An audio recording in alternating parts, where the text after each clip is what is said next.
Châteaubriand, présidente de la communauté de communes de Châteaubriand-Derval, une intercommunalité qui se situe entre Rennes et Nantes et qui est un grand territoire puisque nous avons 26 communes.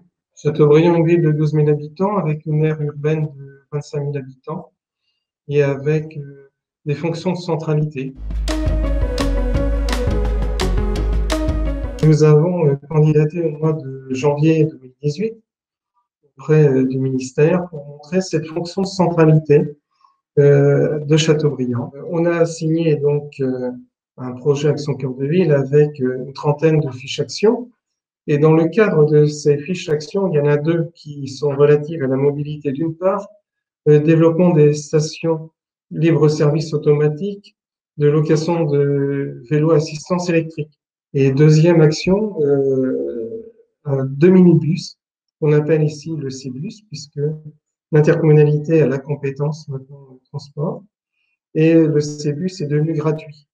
Gratuit au 1er janvier dernier. Il est évidemment adapté aux personnes à mobilité réduite. Cette problématique de la mobilité est intergénérationnelle. Et nous voulons, dans le cadre des projets de la ville, qu'ils soient économiques ou dans le centre-ville avec l'Action Cœur de Ville, montrer que la mobilité n'est pas oubliée, mais c'est au contraire une priorité des élus.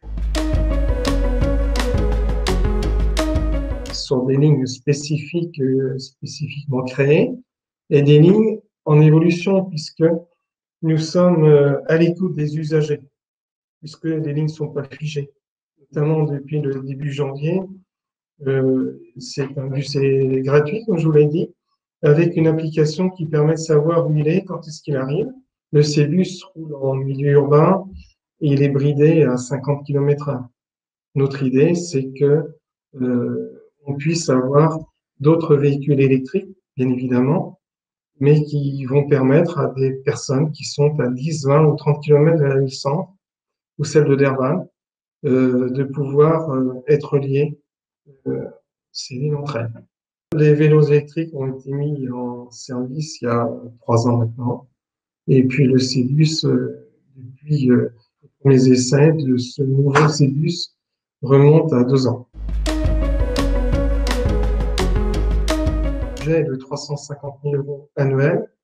Donc on a eu un partenariat avec la région, avec l'Europe, qui en ont pris 60% à leur charge et le solde est 40% par l'intercommunalité. C'est l'augmentation de leur nombre. Quand vous passez de 250 à 400 usagers en 5 semaines, on voit que la réponse est que il suffit de présenter un service, d'en avoir la volonté, de s'en donner les moyens, d'être partenaire de l'usager, de l'accompagner, de changer les habitudes.